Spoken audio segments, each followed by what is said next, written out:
আসসালামু আলাইকুম রহমতুল্লাহি ওবরকাতুহু।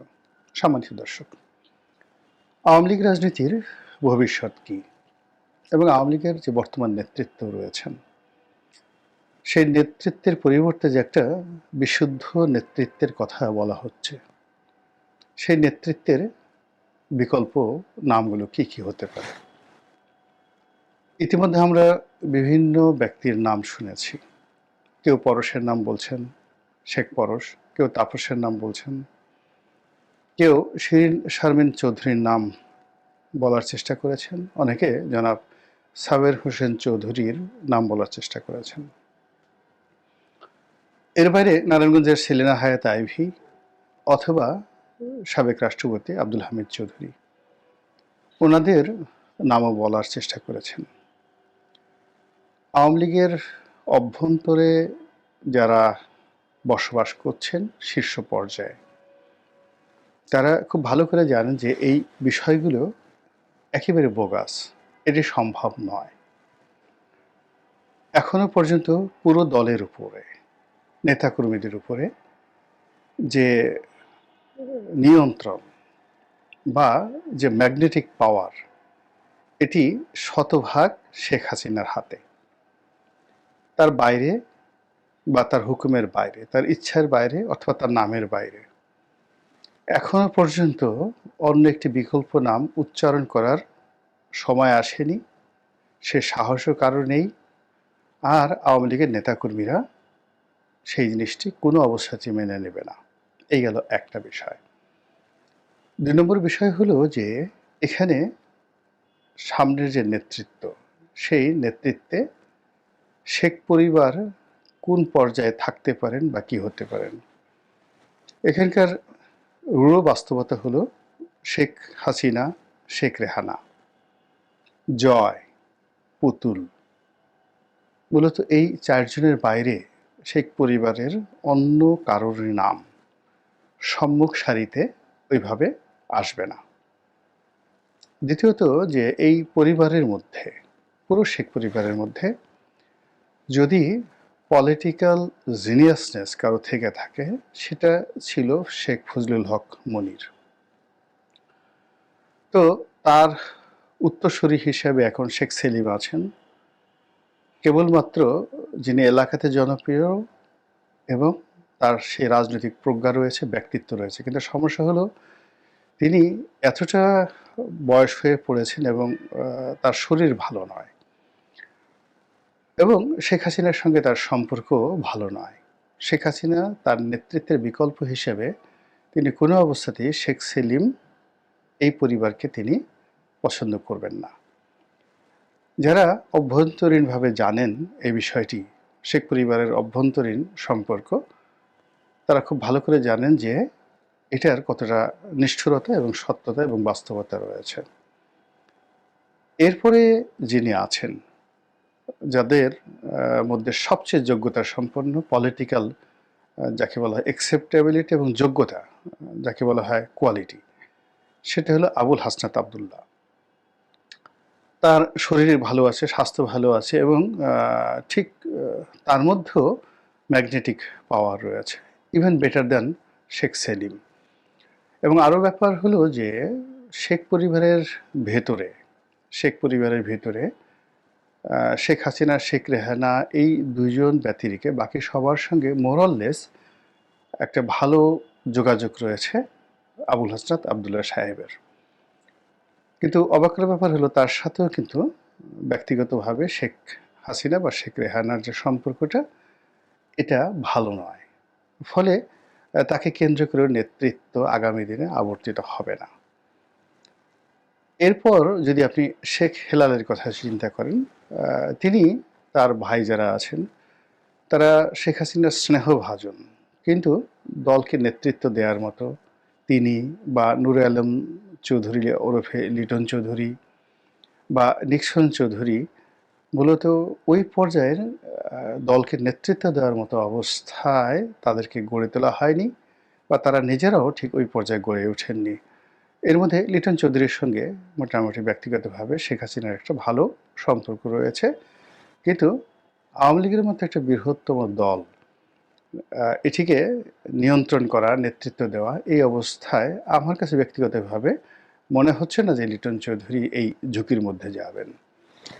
বাকি যাদের নাম শোনা যায় আত্মীয়তার মধ্যে একটু দূর সম্পর্কের আত্মীয়, কিন্তু দলে আবার অভ্যন্তরীণভাবে তারা বেশ শক্তিশালী। একজন হলেন জাহাঙ্গীর কবির নানক, আর একজন হলেন বাহাউদ্দিন নাছিম। তো বাহাউদ্দিন নাসিমের সাংগঠনিক ক্ষমতা অসাধারণ, দলের মধ্যে তার একটা প্রভাব রয়েছে, কিন্তু একই সঙ্গে মেজাজ গরম, রুক্ষ, এর জন্য তার বদনাম রয়েছে। আর নানক সাহেবের সেই তার বিরুদ্ধে দুর্নীতির অভিযোগ থেকে শুরু করে আরও নানা রকম অভিযোগ, এবং তার সঙ্গে সঙ্গে তার শারীরিক অসুস্থতাও একটা বিরাট ফ্যাক্টর। ফলে এই দুজনকে নিয়েও মিশ্র প্রতিক্রিয়া রয়েছে। এর মধ্যে বাহাউদ্দিন নাসিমকে তুলনামূলকভাবে শেখ হাসিনা নির্ভরযোগ্য মনে করেন। অন্যদিকে পরশ এবং তাপস, ওনারা যেহেতু শেখ ফজলুল হক মনির সাহেবের ছেলে, তো আপনারা সবাই জানেন যে শেখ ফজলুল হক মনির সাহেবের সঙ্গে শেখ হাসিনা শেখ রেহানার যে ব্যক্তিগত একটা মনস্তাত্ত্বিক দ্বন্দ্ব, এটি সেই ৭৫-এর ১৫ই আগস্টের অনেক আগের থেকেই ছিল। ফলে পারিবারিক সম্পর্কের কারণে শেখ পরশ কিংবা শেখ তাপস তারা নেতৃত্বের একটা জায়গায় এসেছেন, বা দলের গুরুত্বপূর্ণ জায়গাতে এসেছেন, কিন্তু শেখ হাসিনার কখনই সেটা গ্রিন সিগন্যাল ছিল না। পারিবারিক ঐতিহ্য রক্ষা করার জন্য তাকে এই কাজগুলো করতে হয়েছে। তো কাজেই আগামীতে যদি দলের যে নেতৃত্ব, সেই নেতৃত্ব যার হাতে যাবে তার ব্যাপারে শেখ হাসিনার একটা গ্রিন সিগন্যাল থাকতে হবে, এবং সেই গ্রিন সিগন্যালে যে নামগুলো বললাম আপনারা বুঝতে পেরেছেন। আর এর বাইরে অন্য যে নামগুলো আসছে, তাদের কারোর সঙ্গে ওরকম শেখ হাসিনার নেতৃত্ব তাদের হাতে দিবেন বা নির্ভর করবেন এরকম অবস্থা তৈরি হলে, যেভাবে 111-এর সময় তিনি চোখ বুজে দলের যে কর্তৃত্ব এটি তিনি সৈয়দ আশরাফ সাহেবকে এবং তিনি জিল্লুর রহমান সাহেবকে দিতে পেরেছিলেন, ওই অবস্থা এখন আর নেই। তো কাজেই এখন পর্যন্ত টিল নাও আওয়ামী লীগের পুরো নেতৃত্বটাই মূলত শেখ হাসিনার ডিজায়ার, মানে তার ইচ্ছা এবং তার ইচ্ছার শক্তি, উইল ফোর্স, এবং তার উইল, তিনি যাকে নমিনেট করবেন তার উপর কিন্তু নির্ভর করছে। এই গেল এক। ২ নম্বর হলো যে আওয়ামী লীগের নেতৃত্বের পর্যায়ে এমপি, মন্ত্রী, দলের বিভিন্ন পর্যায়ের অসংখ্য নেতা এবং কর্মী রয়েছেন। এদের মধ্যে অন্তত ১০০ জন চিহ্নিত লোকজন যারা রীতিমতো পচে গেছেন, গলে গেছেন, দুর্গন্ধ ছড়াচ্ছেন। আরও বেশি, আমি ১০০ জনের কথা বললাম, যাদের নাম লোকজনের মুখে মুখে ফেরে। এরা বিভিন্ন জেলাতে রয়েছেন, অর্থাৎ ৬৪ জেলা, এরকম ৬৪ জন রয়েছেন। এরা কেন্দ্রীয় আওয়ামী লীগে আছেন, এবং এদের মধ্যে অন্তত ১০ থেকে ১২ জন লোক রয়েছেন যারা সারা বাংলাদেশে পরিচিত দুর্নীতিবাজ হিসেবে, অপদার্থ হিসেবে, আওয়ামী লীগকে শেষ করার জনক অথবা জননী রূপে, অর্থাৎ এর মধ্যে অনেক নারীও আছেন। এখন দেশের এই যে পরিবর্তিত অবস্থাতে আওয়ামী লীগ যদি জিদ করে থাকে যে তারা কোনো কিছুই পরিবর্তন করবে না, এটা হবে না। এটা যদি আওয়ামী লীগ জিদ করে তাহলে আওয়ামী লীগ থাকবে, কিন্তু শেখ পরিবার, শেখ হাসিনা কালের বিক্রমে হারিয়ে যাবেন পুরো নেতৃত্ব থেকে। আর এখানে যদি শেখ পরিবার এবং শেখ হাসিনাকে থাকতে হয় তাহলে তাকে দুটো জিনিস করতে হবে। প্রথমত এই ১০০ জন লোককে অ্যাসার্টেন করতে হবে। এদের মধ্যে অনেকে গ্রেপ্তারকৃত অবস্থায় রয়েছেন, আর অনেকে পলাতক রয়েছেন। তাদের সম্পর্কে একেবারে খোলামেলা কথা বলতে হবে। যেভাবে তার যে ৪০০ কোটি টাকার পিয়ন সম্পর্কে তিনি বলেছেন, ওভাবে তাকে বলতে হবে যে আমি বুঝতে পারিনি অথবা ধারণা করতে পারিনি ব্যস্ততার কারণে, অথবা আমাকে ধারণা দেওয়া হয়নি। এর সঙ্গে আমলা জড়িত, এর সঙ্গে কামলা জড়িত, এর সঙ্গে সংগঠন জড়িত, সব মিলিয়ে এই ১০০ জনের একটা তালিকা তারা যদি মোটামুটি তৈরি করে, এবং সেই তালিকা অনুযায়ী যদি আওয়ামী লীগের পক্ষ থেকে ঘোষণা করা হয় এই লোকগুলোর বিচার আওয়ামী লীগ চাচ্ছে, আওয়ামী লীগ থেকে তাদেরকে বহিষ্কার করা হলো, আওয়ামী লীগের সঙ্গে তাদের কোনো সম্পর্ক নেই, এবং তত্ত্বাবধায়ক সরকার যদি এদেরকে গ্রেপ্তার করেন, এদের সম্পত্তি বাজেয়াপ্ত করেন, এদেরকে শাস্তি দেন, তাহলে আওয়ামী লীগ মাথা পেতে গ্রহণ করবে এবং বর্তমান অন্তর্বর্তীকালীন সরকার ওরফে তত্ত্বাবধায়ক সরকার বা যাই বলেন না কেন, ডক্টর মোহাম্মদ ইউনূসের প্রতি আওয়ামী লীগ কৃতজ্ঞ থাকবে এবং আওয়ামী লীগ আইনের প্রতি শ্রদ্ধাশীল।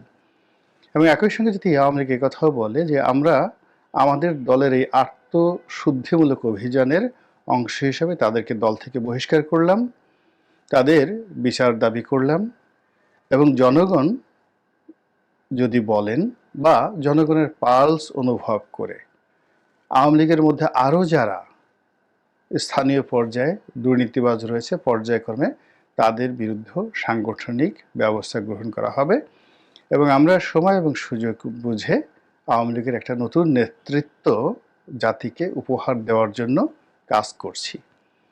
বিশ্বাস করেন, শুধুমাত্র এই কথাগুলো বলার সঙ্গে সঙ্গে পুরো বাংলাদেশের রাজনীতিতে 180 ডিগ্রি অ্যাঙ্গেলে সব কিছু উলটপালট হয়ে যাবে।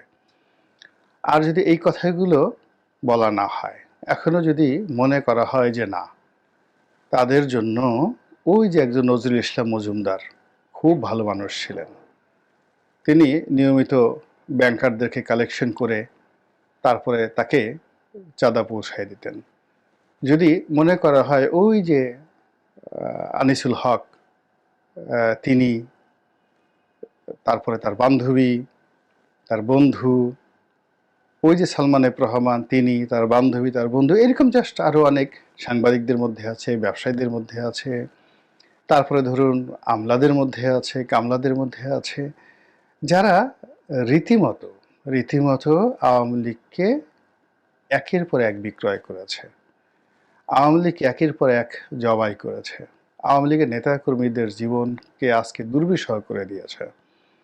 তো যে মানুষগুলোকে আগামী 100 বছর পর্যন্ত এই বাংলার মাটিতে কোনো অবস্থাতেই কেউ দাঁড় করাতে পারবে না, সেটা বেনজির হোক কিংবা সেটা খেনজির হোক, আমি জাস্ট একটা উদাহরণ দিলাম, এই নামগুলো বাংলাদেশে দাঁড় করানো যাবে না। যদি তাই হয়, কিংবা সালমান এফ রহমান হোক, আওয়ামী লীগ কখনো এদেরকে আর ওন করতে পারবে না, এরাও বাংলার মাটিতে আর কখনো কোনো অবস্থাতেই দাঁড়াতে পারবেন না। বরং এই বিষয়গুলো নিয়ে, অর্থাৎ শরীরের এই ক্যান্সার নিয়ে আওয়ামী লীগ যত বেশি এগুবেন, যত বেশি জিদ ধরবে, তত বেশি তারা বিপদের মধ্যে পড়বে। এই গেল একটি ফার্স্ট, আমার দিক থেকে মনে হচ্ছে আওয়ামী লীগের এই জিনিসগুলো করা উচিত। 2 নম্বর হলো যে যারা পলাতক আছেন,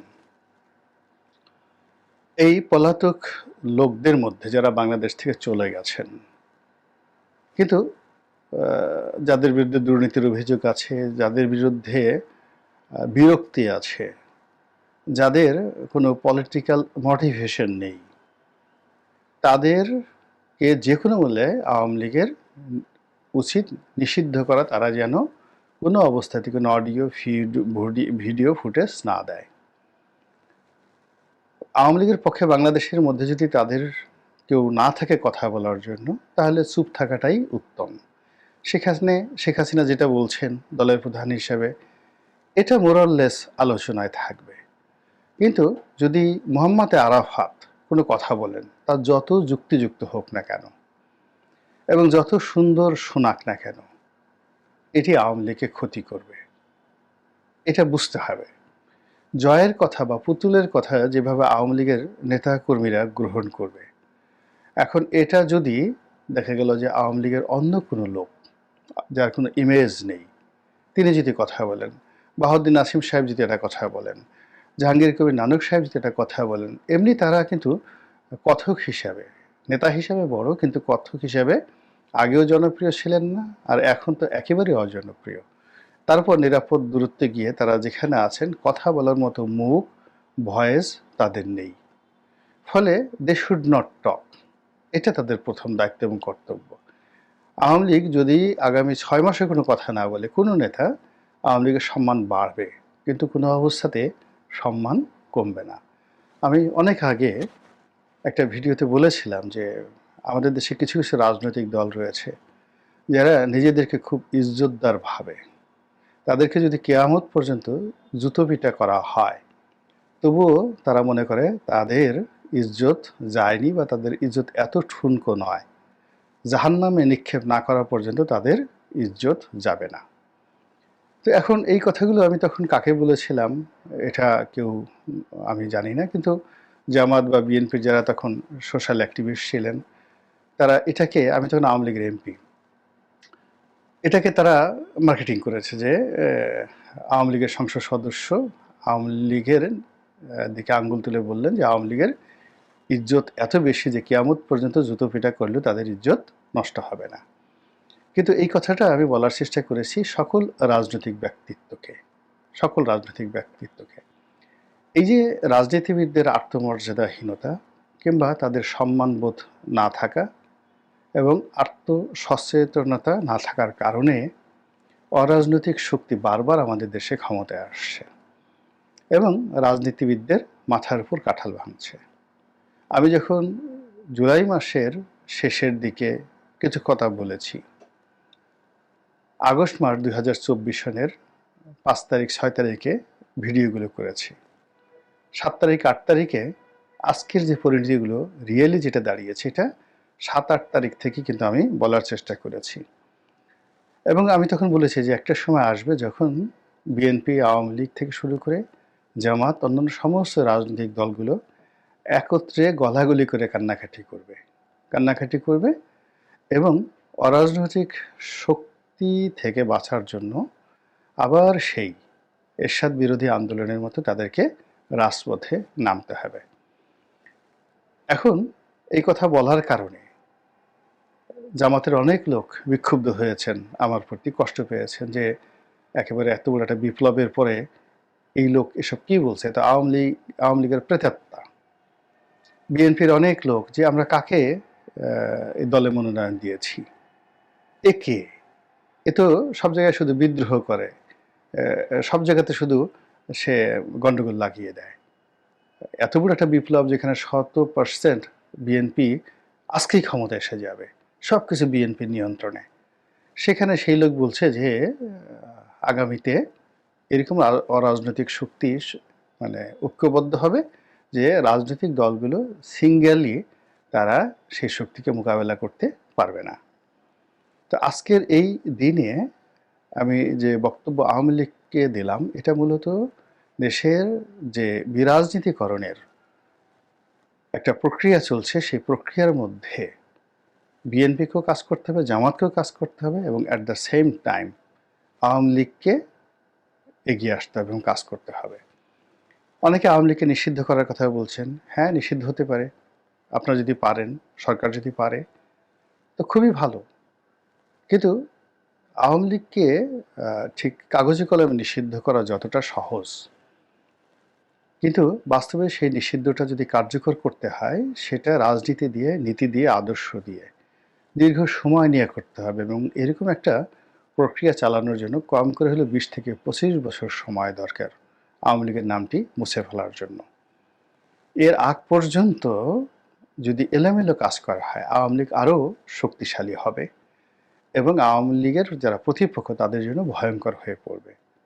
তো সেই অবস্থা মোকাবেলা করার জন্য রাজনৈতিক যারা নেতৃত্ব রয়েছেন তারা যদি এই বৃহৎ সংগঠনটির দিকে তাকান এবং এটিকে শ্রেণীবদ্ধ, সারিবদ্ধ এবং এটিকে নিয়মতান্ত্রিক করার জন্য তারাও যদি চেষ্টা করেন তাহলে দেশে আবার সেই অতীতের মতো রাজনৈতিক ঐক্যমত্য আসবে, রাজনৈতিক প্রতিযোগিতা হবে আর রাজনৈতিক সেই প্রতিযোগিতার মধ্যেই অরাজনৈতিক শক্তি হারিয়ে যাবে। আল্লাহ আমাদের সবাইকে হেদায়েত দান করুন এবং হেফাজত করুন। আসসালামু আলাইকুম ওয়া রাহমাতুল্লাহি ওয়া বারাকাতুহু।